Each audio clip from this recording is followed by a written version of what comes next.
দক্ষিণ অসমের করিমগঞ্জ জেলা সদর হচ্ছে করিমগঞ্জ শহর। প্রায় ৫ লক্ষাধিক আবাদির এই শহর রয়েছে কুশিয়ারা নদীর পারে। আর এই কুশিয়ারা নদী বিভাজিত করেছে ভারত বাংলাদেশকে।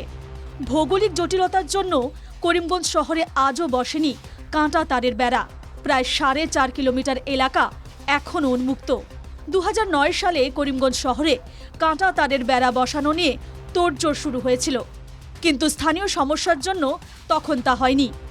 বর্তমানে ফের শুরু হয়েছে করিমগঞ্জ শহরে কাঁটা তারের বেড়া বসানোর প্রক্রিয়া।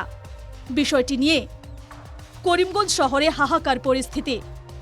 শহরের বিশাল অংশ চলে যেতে পারে নো ম্যানস ল্যান্ডে। পূর্ব নির্ধারিত সীমা থেকে ২৫ মিটার ভেতরে বসবে কাঁটা তারের বেড়া। শহরের সীমান্ত এলাকায় শুরু হয়েছে মাপজোখের কাজ। ইতিমধ্যেই বিষয়টি নিয়ে আতঙ্কিত শহরের তিলকচাঁদ রোড ও নীলমণি রোডের বাসিন্দারা। কারণ সীমান্তের ২৫ মিটার ভেতরে কাঁটা তারের বেড়া বসানো হলে ক্ষতিগ্রস্ত হবেন শহরের কয়েক হাজার মানুষ। তিলকচাঁদ রোড ও নীলমণি রোডে ক্ষতিগ্রস্ত হবে ৪০০টি পরিবার। ক্ষতিগ্রস্ত হবে স্টিমারঘাট রোড, কালীবাড়ি রোড, দাসপট্টি, চরবাজার, চড়াকুড়ি, সরিষা ইত্যাদি এলাকার হাজার হাজার মানুষ। তাই বিষয়টি নিয়ে শহর জুড়ে তীব্র প্রতিক্রিয়া। মঙ্গলবার তিলকচাঁদ রোড ও নীলমণি রোডের শতাধিক মানুষ বিষয়টি নিয়ে জেলা শাসকের সঙ্গে কথা বলেন।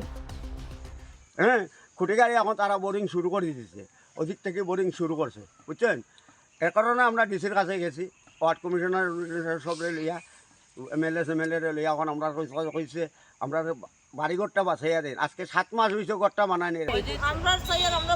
আমরা আগে যেটা মাপ দিছে যে বাড়িঘরটা যে এইভাবে যে নেয়, এখন আমরা যাইমু কই, আমরাও বাসা করে কাজ করে ঘর দরজা বানাইছি, খুব কষ্ট করি। এখন যে আমরা ঘর দরজাটা যে ভাঙা করি যায়, আগে তারা মাপ দিয়া গেছে, মাপ দেওয়ার পরে এখন যে মাপটা দিছে এটা প্রচুর মানুষের ক্ষতি হইব। উল্লেখ্য, যদি করিমগঞ্জ শহরের আন্তর্জাতিক সীমান্তের পূর্ব নির্ধারিত সীমা থেকে আরও ২৫ মিটার ভেতরে কাঁটা তারের বেড়া বসে, তাহলে ভাঙা পড়বে বহু বাড়িঘর।